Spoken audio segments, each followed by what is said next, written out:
Pero ito yung buong statement niya. Basahin natin, Attorney Sal. Sabi dito sa pahayag ni NBI Director Jaime Santiago, and I quote, "Hindi po namin hinaharas si Vice President. Nire-respeto namin siya. Kaya binigyan namin siya ng 2 pagkakataon para umappear dito. Remember, no one is above the law. Kung sino ang nagbabiolate ng batas, kahit sino ka pa man, pananagutin ka namin." Ito pong kaso na isinapan namin laban kay Vice President that was filed not because she is a Vice President. That was filed because she committed a crime threatening the President, inciting to sedition. Kahit sino pa siya. Natural. Alam naman natin lahat na you cannot charge a dead person. Pero ang threat, sinabi niya. Ngayon, nabubuhay siya. Narinig ng mga Pilipino na nag-threat siya. Ulitin ko na naman. Makinig ka, Director, ha? Ang sinabi niya, pag siya ay napatay, sinasabi niya doon sa usap niya, yan, tuhugin niyo, yung 3 yan. In other words, what she's saying, si BP Sara, nire-reveal niya yung plot against her life. And she wants the public to know, in the event that she is killed, there are only 3 suspects in her mind. Kung mga, binibigyan niya na ng paglalarawan kung sino maaaring hanapin ng mga kapangyarihan sa kanyang pagkapaslang. Tandaan nyo, vice presidente siya at meron din siyang access sa maraming sources at nakita niya na merong pagbabanta sa kanyang buhay. Alam mo, kapanipaniwala naman talaga. Bakit hindi? Kita mo ang harassment sa kanya. Diyan sa Kongreso, mayroon pang impeachment at marami pang pagbabanta na papakulong siya, didemanda siya. So, madalit sabi, hindi siya nagbabanta. She's just revealing what could happen to her and who the people are behind as far as she is concerned. Madalit sabi, hindi siya nagbabanta. Ibinubulgar niya lang. At kung pagpipilitan na yun ay pagbabanta, paano nagbabanta yung patay? Kasi mangyayari lang yun kung patay na siya. Isa pa ang sabi ko kahapon, hindi ba, ikaw Hana, pag kita'y pinagbanta na papatayin, ano magiging reaksyon mo? Gagalit ka sa akin, di ba? At magpapile ka ng kaso. Yung tanong ko, sino ba nagpile ng kaso? Hindi naman yung di umanong pinagbantahan. Si Presidente Marcos Jr., si First Lady, at si Speaker Martin, hindi sila nagreklamo. Ang tingin ko, baka they did not take offense. So baka, kalokohan lang yun. Ano lang yun, nabuisit lang. Ikaw ang nag-file eh. Ikaw ang nag-recommend na bakit? You see?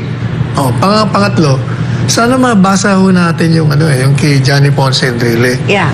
Sabi dito niya,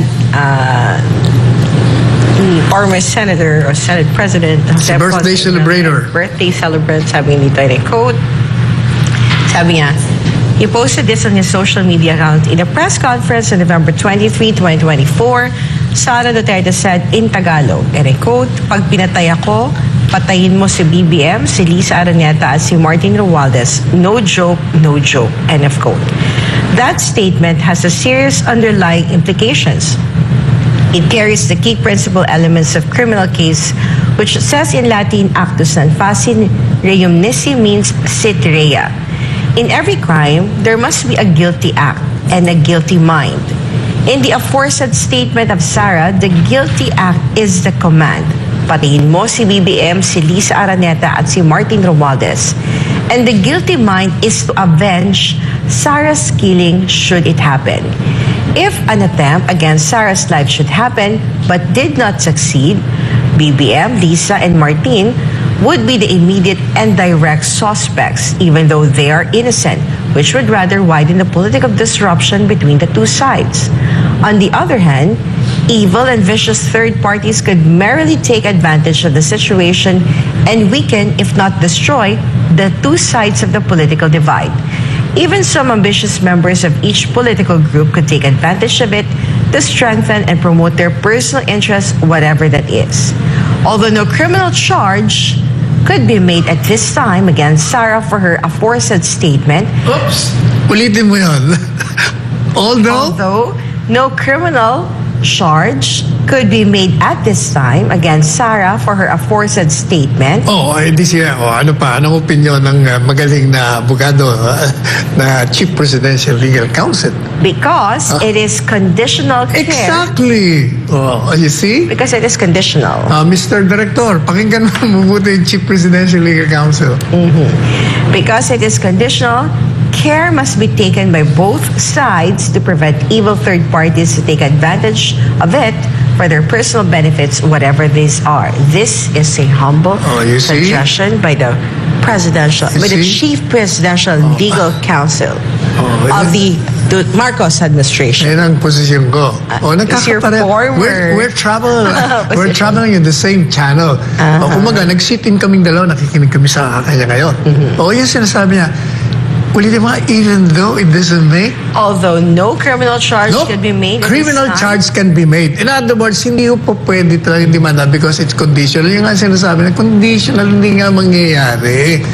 Pinagpipilitan nyo. Kaya, hindi yung mawawala sa aking isipan at sa maraming tao na kaya mo ginagawa yan.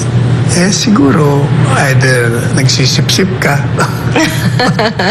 or mali ang interpretation tinutuloy sa batas. ninyo yung demolition job against BP Sara. Kasi bulat sa pool naman yan naman talaga ang intensyon. Akala ko naman mali ang interpretation sa batas. Hindi. Tama yung interpretasyon niya sa sarili niya. It's over his own perception because as I said, there are as many opinions as there are lawyers. Kaya nga may hukuman tayo. Ang talagang layunin niya to take her out from presidential contest in 2028. Kasi that's the goal. Kung talagang ang feeling ng tatlo, pinagbantaan sila, nag-file ka agad sila ng kaso. Hindi nga ako nag-file, hindi nga pinansin Kayo pumapansin, kayo mga nandun sa mga baba. Hindi po ba? Sige nga. Well, Attorney Sal. Pero dahil ito po ay araw ng mga puso, pinapatawad ko na po kayo sa maling interpretasyon ninyo. Okay. At patawarin nyo na rin ako sa mga kalokohan kong pakwela. Papatawa lang kayo talaga. Samantala, formal lang ipinakilala ng PDP laban senatorial candidate itong Huwebes at sa naturang proclamation rally na ginanap sa San Juan City ay agad na sinagot ng mga ito sa naging pasaring ni Pangulong Bongbong Marcos. Na ito ang balita ni Troy Gomez.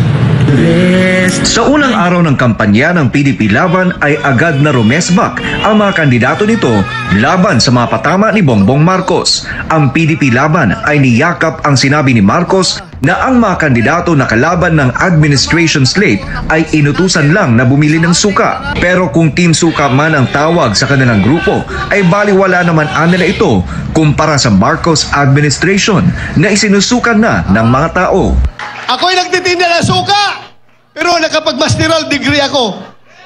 Nakapag-doctor of philosophy ako. Naging CPNP pa ako.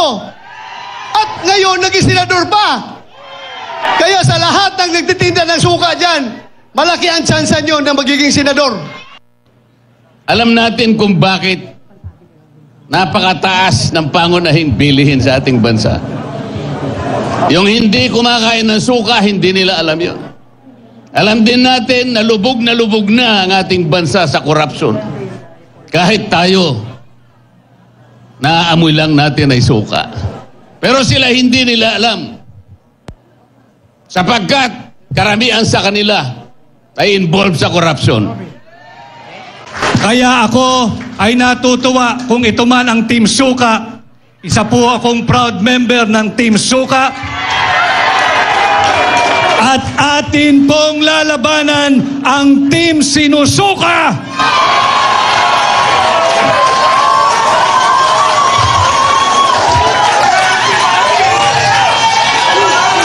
Labanan natin ang mga mambubudol. Totoo po, inutusan po akong bumili ng suka at bumili ako ng suka. Siniguro ko na talagang suka yung aking binili, hindi po droga yung aking binili. Ang proclamation rally ay personal rin na dinaluhan ni dating Pangulong Duterte, ang chairman ng nasabing partido. Sa kanyang mensahe, sinabi niyang hirap si Bongbong Marcos na solusyonan ang mga problema sa bansa. Pero kung sakaling mas magaling man si Marcos sa pamamahala kumpara sa kanya, ay hinikayat pa niya ang taong bayan na iboto ang senatoriables ng administration. Ngayon, kung yung presyo ng bigas, yung presyo ng pagkain para sa Pilipino mas bababa ngayon,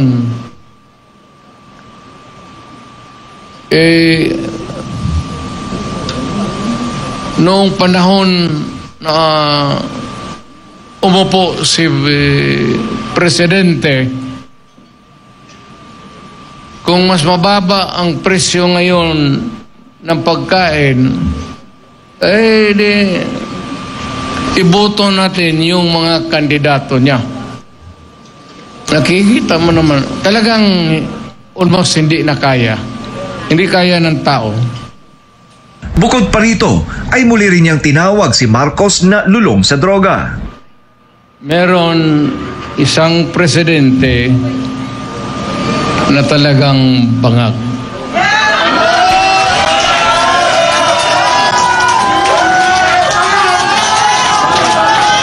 Hindi naman buang, pero yung bisyo ng droga, long term yan. Maging ulol si Marcos,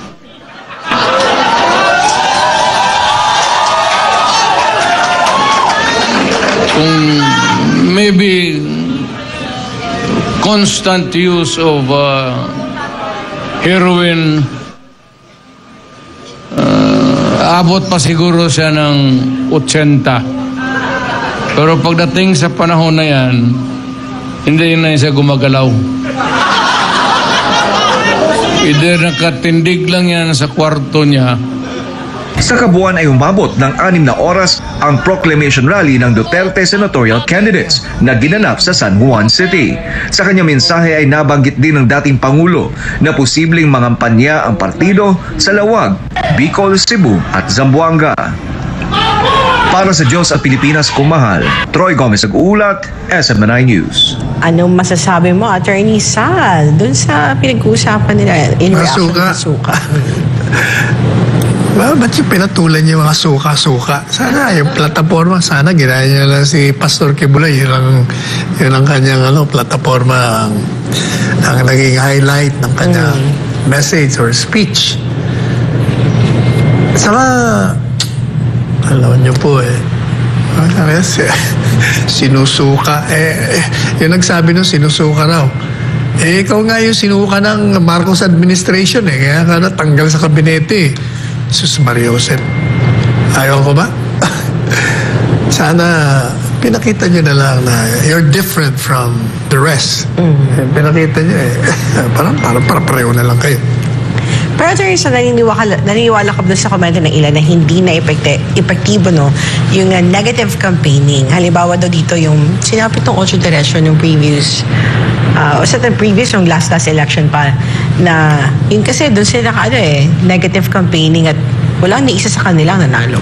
Wala. Alam po niyo if you remember, nung ako'y tumakbo sa Senado nung nakaraang halalan, ako lang ang kandidato among the all candidates, whether sa kalaban o sa administrasyon.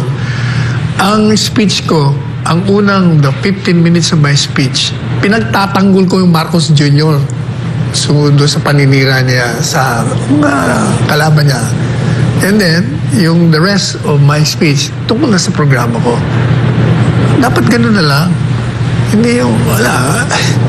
Pinatulan niyo si Bakoy tuloy, naging suka, parang naging suka yung suka-suka. Kaugnay po dun sa proclamation rally ng Duterte senatorial candidates, nagpabuti naman sa si Vice President Sara Duterte. Pinapaabot nito ang kanyang pasasalamat sa pagpupuntiging pagbibigay daan ng isang tunay at makabuluhang pagbabago. Kasabay nito ang paghimok sa publiko na suportahan ng ilang mga kandidato sa ilalim ng PDP Laban. Aniya na sa taong bayan ang kapangyarihan, pagguhi na kasalukuyang takbo ng ating bayan sa pamamagitan ng pagboto sa mga taong karapat-dapat. Attorney Sal, isang tunay at makabuluhang pagbabago ang panawagan ng Vice Presidente. Yan ang okay. Karoon tayo ng pagbabago. Ayan ang magandang mga mensahe.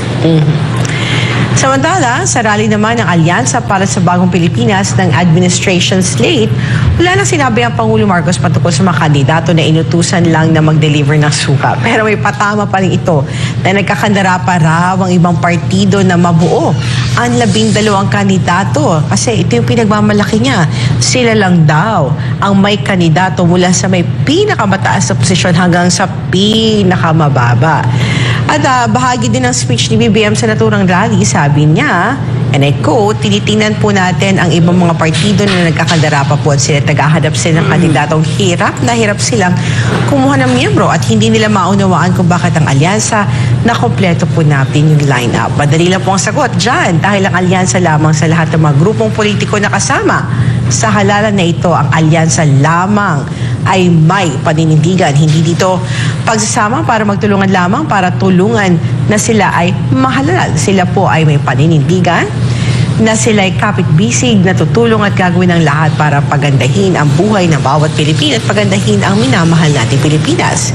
Kaya naman malakas ang loob ko na mangampanya po sa inyo dahil pagka naman ang kinumpirmahan o kinumpirma naman ninyo ito, ang ating mga kandidato, ikumpara naman nyo doon sa mga iba, ay wala tayong masasabi na hindi mo masasabi na kahit isa sa kandidato sa kanila ay mas magaling sa kahit sino sa kandidato natin para sa Senado. Pag kikilatisin ng isa't isa ang ating mga kandidato, napakatingkad po at napakaganda po at napakatibay ang kanilang kakayahan. Wala sa kanila may pahid na problema. Wala sa kanila, wala kayong maririnig na masamang balita tungkol dito sa ating mga kandidato. Ito ay hindi lamang sila ay magaling. Sila ay mabubuting tao. Sila ay mabubuting nagseserbisyo sa publiko. Wala sa kanila ang may bahid na dugo dahil sa tokhang. Wala sa kanilang kasabwat sa pag-aabuso na binulsa ang sako-sakong pera, pinagsamantalahan ng pandemya, binayaan ang magkasakit at mamatay ang ating mga kababayan noong panahon ng COVID. Wala sa kanila ang nagsip-sip po sa China, kaya po makikita po natin sa malinis po ang record nila. Ano ang masasabi mo sa pahayag na yan ng Pangulong Bongbong Marcos? Pero sabi niya, nagkakandara pa. Nagkakandara pa daw para mabuo yung 12. Mabuo yung complete slate daw. Dapat tinignan niya yung pagkakandara pa ng mga slate ng kanyang administrasyon.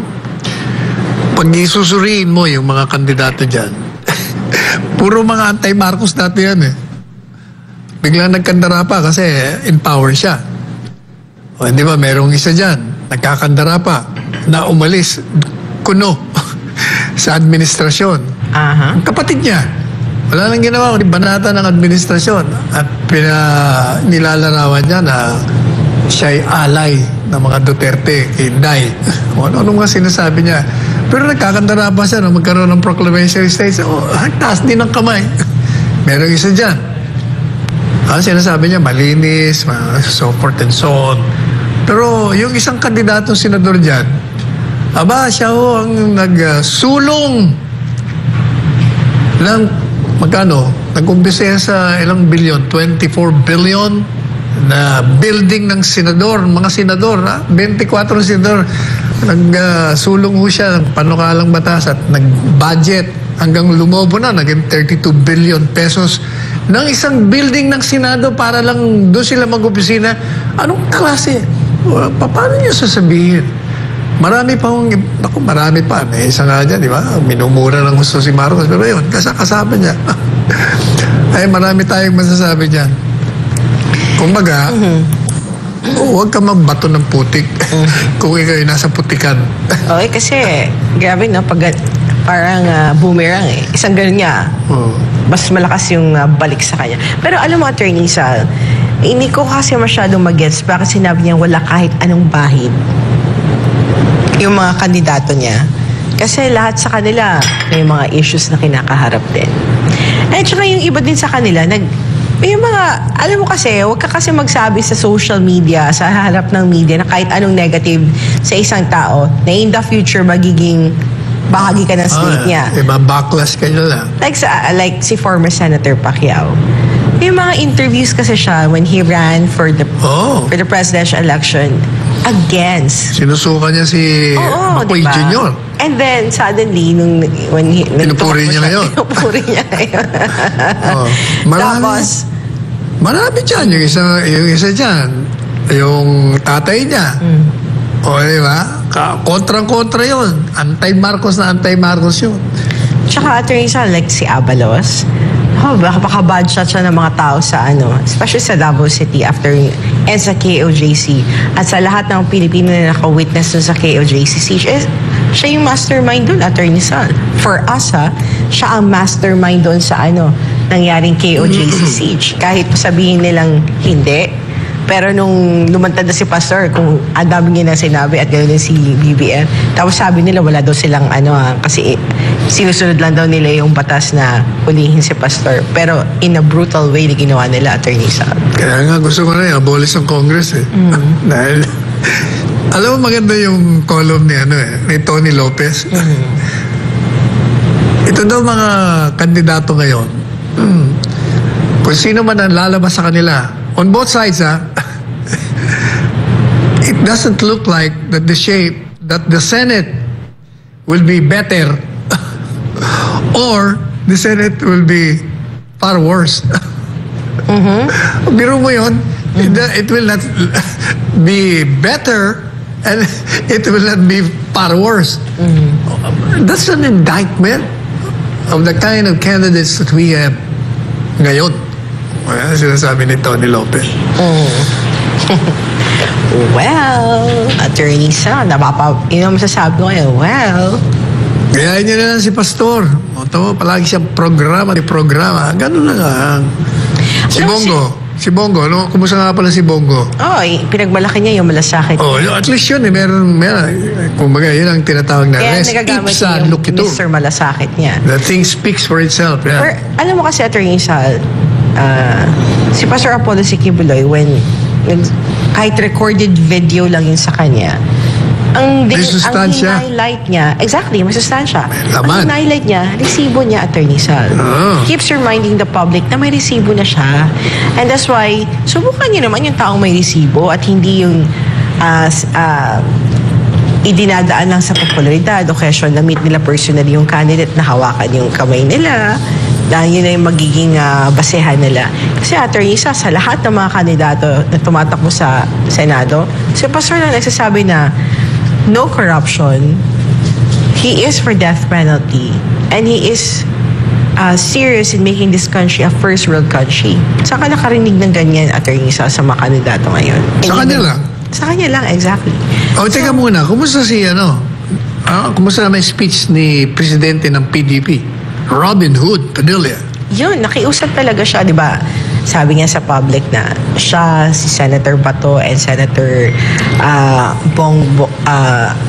Bongo. Tatatlo lang sila sa Senado. Tatatlo lang sa Senado. Kailangan nila ng tulong. Kailangan nila ng tulong. And he's making an appeal sa public na ito yung lineup nila sa PDP at ito yung magiging, kumbaga, sila ang magiging katuwang nila para isulong yung mga magagandang plataforma at programa ng PDP.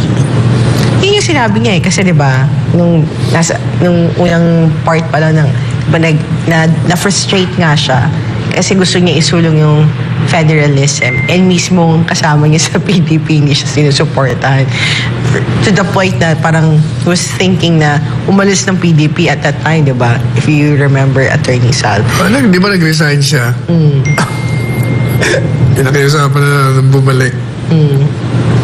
Alam mo naman, pag in fairness to Senator Robin, Attorney Sal, nung mga sinabi niya kasi sa campaign, katulad na siya ni Pastor ayaw niyang hindi makadeliver. And si Senator Robin, nakita ko na kapag may sinabi siyang, may pinrami siya sa public that he is for this. gagawin niya ang lahat na kanyang makakaya to be able to deliver that promise. O kaya araw-araw, aga-aga niya Senado, aral ng aral. Okay yung batang yan. It just shows Attorney Sal that he is really serious sa kanyang trabaho as a senator. Correct. And saan ka pa nakakita ng ganyan, Attorney Sal? That they are really serious to deliver their job as a public servant. Hindi yun naging tumakbo ka bilang senador o congressman because you're aiming for that position because of wealth, fame, power. Sana hindi ganun, Attorney Sal. And sana hindi ganun consideration ng mga tumatakbo. Kaya nyo na lang, si Pastor Kibuloy at si Bongo, yan ang mga walking testaments of public service, even Na may not in resibo. power. Sa Udalo Rizal, nasa 27 milyong balota na ang naimprenta ng COMELEC para sa nalalapit na halalan sa Mayo. Samantala, si Dr. Willie Ong umattest na sa Senate race pero hindi raw mabubura ang pangalan nito sa balota. Ayon sa COMELEC, si Margot Gonzalez magbabalita. Bukod sa National Printing Office o NPO, pinalawak ng COMELEC ang verification process ng mga balota sa pamamagitan ng paggamit sa buong Amorando Sports Complex sa Quezon City. Ang hakbang na ito ay upang mapabilis ang pagsusuri sa mga balotang gagamitin sa halalan. Sa bagong sistema, isinasailalim ang mga balota sa manual at machine verification upang tiyakin ang kalidad ng bawat isang balota.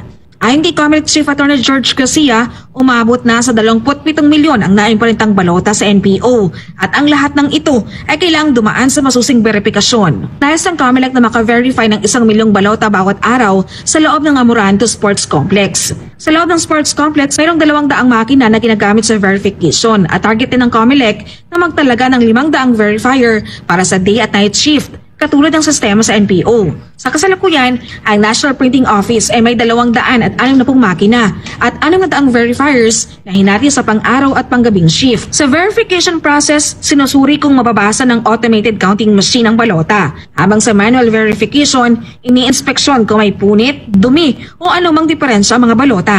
Sa mata pa lang, kita mo, parehas ba yung kulay? Yung kulay light green, yung kulay green, parehas ba yung kulay? Meron ka bang nakitang smudge? O kaya napunit ba? Kanina may nakita yung napunit sa taas.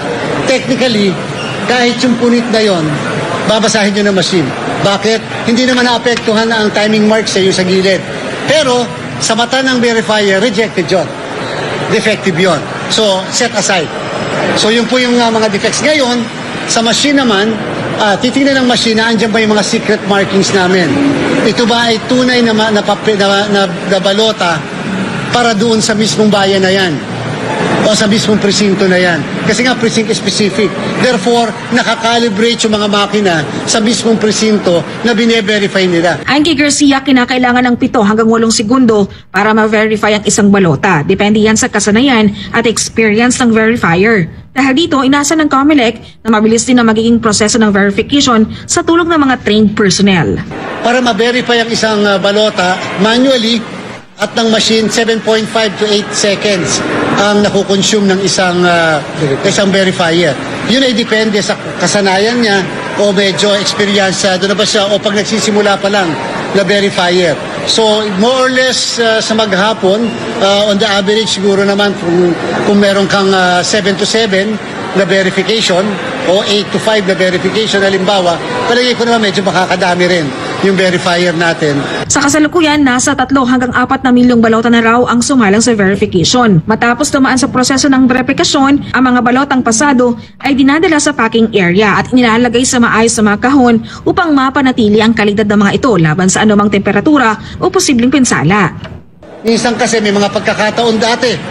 I think in 2016 or 13, may nagreklamo na nag-expand yung balota. Nag-expand yung balota, pinasok sa makina, nire-reject ng makina. Yan po base sa ating karanasan. Nagmo-moist kasi o kaya dahil sa init, nag-expand. Ngayon po, yan yung ating ginawa ng paraan itong mga nakarang eleksyon upang hindi na mangyari yung mag-expand. Kasi siyempre, pag nag-expand, iba na yung size ng balota. Yung size ng balota, ay nakaprogram yon sa mismong makina. Pag hindi yun na nakita niyang size, i-reject yung mismong balota. Samantala sa mga balotang dumaan sa verification, kakaunti lamang ang mga rejected o defective ballots. Malayong malayo sa naunang 30% defective rate sa unang 6 na milyong balotang naimprinta. Ang mga rejected ballot o hindi pumasa sa manual at machine verification ay kailangan muling ipaimprinta sa National Printing Office. Samantala, isa pang kandidato sa pagkasenador ang umatras sa halalan. Sa pamamagitan ng isang social media post, ipinahayag ni Dr. Willie Ong ang kanyang pag-atras sa pagkasenador upang mas bigyang pansin ang kanyang kalusugan. Ayon sa Comelec Chairman, kung hindi personal na makapaghain ng withdrawal si Ong dahil sa kanyang kondisyong medikal, maaaring ibang tao maghain ito sa kanyang ngalan, basta't may kaukulang medical certification. Kung sakaling ang sino man po ngayon na magwi-withdraw ay may karamdaman, basta may certification lang kayo mula sa doktor, tatanggapin po namin ang withdrawal. At siyempre, hindi naman po ilihim yung sakit nung nabanggit yung personalidad. Yan naman po ay common knowledge. Nilinaw rin ng Comelec na hindi na maalis ang pangalan ni Ong sa balota kahit pa siya'y umatras na sa laban. Kung sakali man, again, kung sino man ang mga magwi-withdraw ngayon, hindi na po namin babaguhin na nai-imprint ang balota. Tuloy-tuloy na po kami. Hindi na po namin matatanggal yan. We can no longer compromise the 27 million ballots na imprenta natin. At therefore, lahat po ng boto kung sakali doon sa mismo nakapag-withdraw na si Mr. Wilbert Lee, lahat pong botong yan ay stray lahat. Para sa Diyos at Pilipinas ko, mahal Mark Gonzales, SMNI News. Ayun, umatras sa Senator Race si Dr. Willie Ong at kung may bumoto sa kanya, considered stray vote yun. Teresa, kasi di naman matatagal yung pangalan niya sa balota. Kubuti naman, nakinig sa atin. Ako una nagsabi niya na, papahingin niyo na. Huwag niya nang patakbuhin. Kawawa naman. Samantala, inilatag ni senatorial candidate Pastor Apollo Siquibuloy ang kanyang solusyon upang matugunan ang mababang sahod ng mga manggagawa sa Pilipinas nang hindi naapektuhan ng mga negosyante. Ano kaya ito? Alamin sa balita ni Daniela Paulite. May nakahandang solusyon si senatorial candidate Pastor Apollo Siquibuloy upang matugunan ang matagal ng hinaing ng mga manggagawa tungkol sa mababang sahod sa Pilipinas. Sa ngayon, umiiral ang Wage Rationalization Act na nagtatakda ng minimum wage rate sa Pilipinas at ang Salary Standardization Law na nagtatakda ng mga pamantayan para sa sahod at benepisyo ng mga kawani ng gobyerno.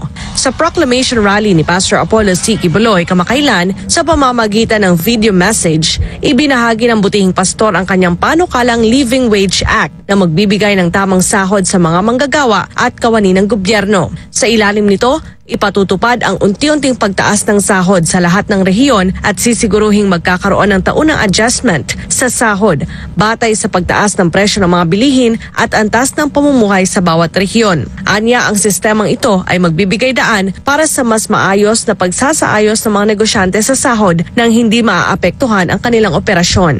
Yan ang pinaka-ideal na sweldo ng naaayon sa ating mga bilihin. Kasi yung price commodities natin, sinusunod natin upang namang ang mga manggagawa at ang negosyo ay hindi naman talaga malulugi, no? At yung manggagawa rin ay they can afford the living cost of their needs. Kabilang din sa panukalang ito ang National Living Wage, Regular Wage Reviews, pati na rin ang pagpapalakas sa Regional Tripartite Wages and Productivity Boards upang masigurong angkop ang pagtaas ng sahod sa bawat rehiyon. Yung kasing dapat na habulin natin ay yung pabago-bagong standard ng buhay ng tao ayon sa merkado, ayon sa pamilihan at ayon na rin sa konektado sa tinatawag nating langis, no? Binigyan din ni Pastor Apollo Siquibuloy ang kahalagahan ng training programs para mapataas ang kasanayan ng mga manggagawa, pati na rin ang pagbibigay ng incentives sa mga kumpanya o negosyo na magpapatupad ng mas mataas na sahod sa kanilang mga empleyado.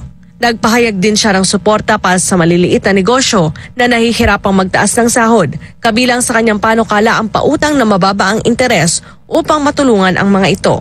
Kasama sa kanyang mga panukala ang public awareness campaigns para malaman ng mga employer at mga empleyado ang benepisyo ng fair wages. Upang matiyak na magiging epektibo ang mga hakbang na ito, sinabi ni Pastor Siquibuloy na magtataguyod siya ng legislative action for a living wage kung saan magpapataw ng multa para sa mga hindi susunod sa mga living wage requirements. Magkakaroon din ng monitoring sa inflation at cost of living adjustments upang matugunan ang patuloy na pagtaas ng presyo at masigurong maabot ng mga manggagawa ang kanilang pangangailangan sa buhay.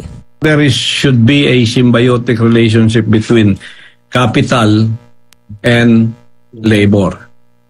Yun ang binabalansin natin dito upang hindi malugi yung kapital at hindi naman maghihikahos yung mga nagbabanat buto ng mga manggagawa.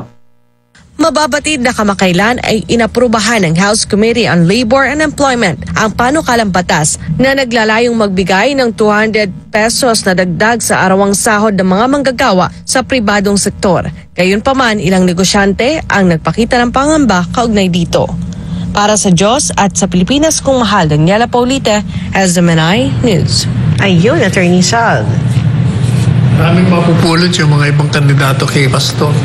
Yan ang gayahin niyo, pakinggan niyo may mga programa niya. Pastor nga nasa kulungan nakagawa na siya ng mga more than 70 laws that he will file, Attorney Sal. Happy Valentine's Day, Pastor. Happy Valentine's Day po, Pastor. Samantala, sa kauna-unahang pagkakataon sa 2025 senator elections, isang kandidato ang nakapagsagawa ng sabay-sabay na nationwide proclamation rally at ito ay walang iba kundi si Pastor Apollo C. Kibuloy. Ang itong balita ni Almar Fresuelo.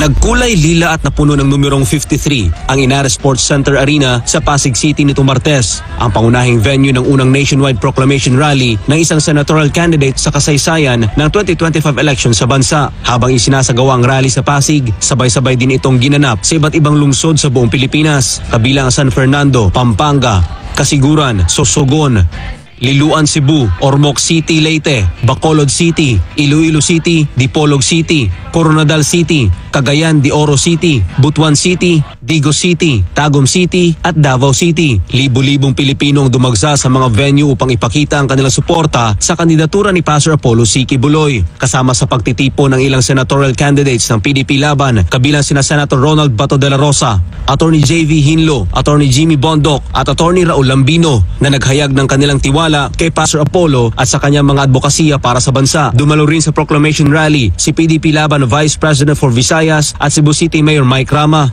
Kailangan natin si Pastor 53 Kibuloy sa Senado. Tama ba ako? Kailangan nating taong totoo, taong may puso, taong who will convert like all of you. Dumalo rin si dating National Commission for Indigenous Peoples o NCIP Chairman at Senatorial Candidate Allen Capuyan. Ilang party list groups din ang nagpahayag ng suporta kay Pastor Apollo, kabilang ang Ipanaw Sambayanan, Puwersa ng Pilipinong Pandagat, Duterte Youth, ang Bumbero ng Pilipinas, Gabay, Bisaya Jude at Maaga Party List. Dahil sa tagumpay ng unang nationwide proclamation rally ng isang senatorial candidate, bumilib ang political strategist na si Malu Tiquia. Ayon kay Tiquia, kahanga-hanga ang lawak ng suportang natanggap ni Pastor Apollo sa kabila ng mga hamong kaniyang kinakaharap. Kayo po ang una sa kampanyang ito na nakagawa ng nationwide kick-off.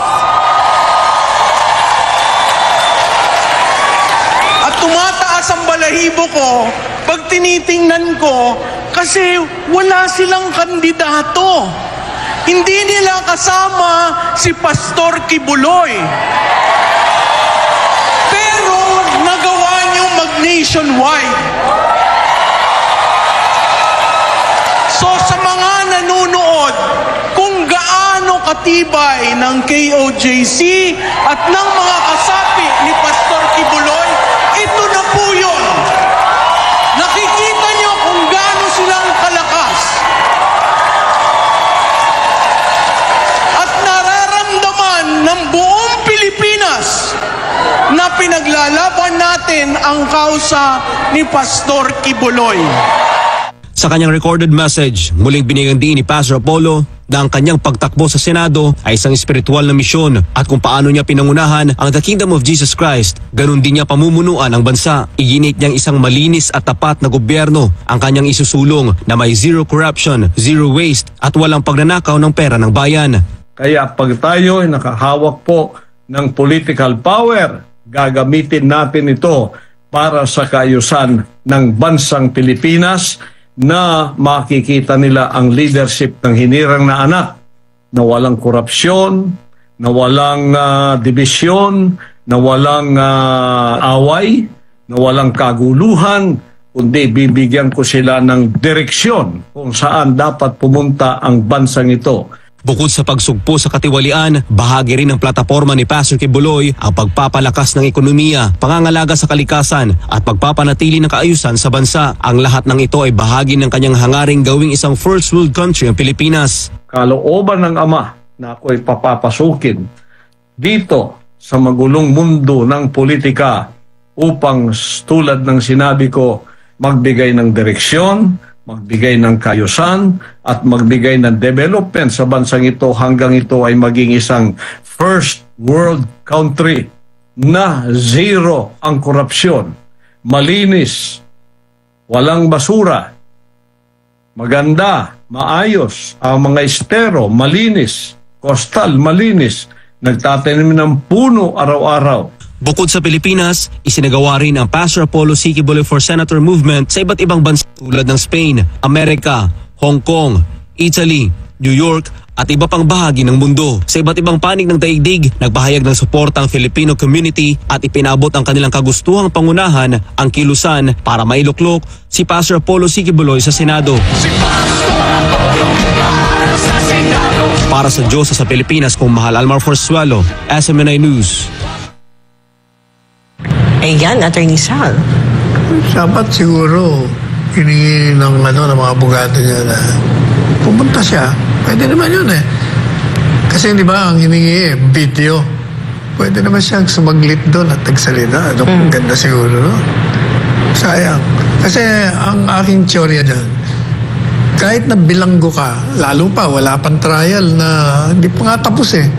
Eh yung presumption of innocence applies to you. You don't need even to ask consent. Siguro, ang permiso mo lang eh, lumabas ka sandali. Pero yung para magsalita, hindi mo na kailangan yan because you're entitled to that. Sa mga panya.